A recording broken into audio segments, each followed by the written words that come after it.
கர்த்தருடைய பரிசுத்த நாமத்திற்கு மகிமை உண்டாகட்டும். மகிமையான ஒரு காலையில உங்களை சந்திப்பதிலே சந்தோஷம் அடைகிறேன். சங்கீதம் 125 ஒன்று சொல்லுகிறது, கர்த்தரை நம்புகிறவர்கள் என்னென்றைக்கும் அசையாமல் நிலைத்திருக்கும் சீயோன் பர்வதத்தை போல் இருப்பார்கள்.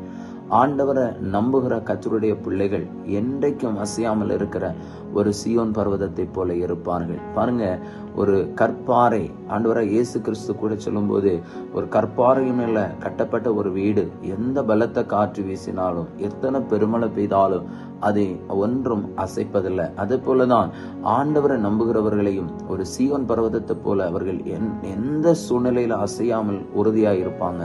பிசாசு சில வேளை வியாதிகளை கொண்டு வரலாம், சில வேளை சில கடன் பிரச்சனைகளை கொண்டு வரலாம், சில போராட்டங்களை கொண்டு வரலாம். ஆனா ஆண்டவரை நம்புகிற தேவ பிள்ளையுடைய வாழ்க்கை எந்த பிசாசுடைய கிரியைகளுக்கோ எந்த மனுஷ கிரியைகளுக்கோ அவர்கள் அசைந்து போக மாட்டார்கள். ஏன்னா அவர்கள் கர்த்தரை நம்பி அவர்கள் உறுதியா இருக்கிறதுனால ஆண்டவர் அவர்களை எல்லா சூழ்நிலைகளையும் ஜெயிக்கிறதற்குரிய வல்லமையை கொடுக்கிறார். நீங்க ஆண்டவரை நம்புற ஒரு கூட்டமா இருப்பீங்கன்னா நிச்சயமாய் ஆமை அசையாத ஒரு சீயோன் பர்வதத்தை போல கர்த்தர் உங்களை நிச்சயமாய் வைப்பார். ஆண்டவரை மாத்திரம் உங்க வாழ்க்கையில நம்புங்க.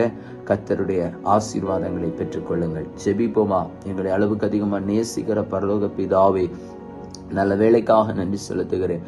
உம்மை நம்பி ஆண்டவரை நாங்கள் எல்லாவற்றிலும் உறுதியாய் நிற்க பரிசுத்த ஆவியின் உதவி செய்யுங்க. இந்த நாள் ஒவ்வொரு கர்த்தருடைய பிள்ளைகளுடைய வாழ்க்கையிலும் ஆசீர்வாதமாக இருக்கட்டும். இந்த நாளிலும் புதிய கல்வியாண்டுக்குள்ளே பிரவேசிக்கிற எங்கள் பிள்ளைகளை எல்லாரையும் உடைய கரத்தலை தருகிறேன்.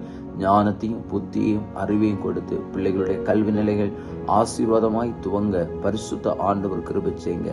எல்லாரையும் ஆசீர்வதிங்க. உம்முடைய கரம் உம்முடைய பிள்ளைகளுக்கு துணையா இருக்கட்டும். வேலை ஸ்தலங்களிலே கர்த்தர் கூட ஆசீர்வதியும். இயேசுவின் நாமத்தில் தருகிறோம் நல்ல பிதாவே. ஆமேன், ஆமேன். God bless you. கர்த்தர் உங்களை ஆசீர்வதிப்பார்.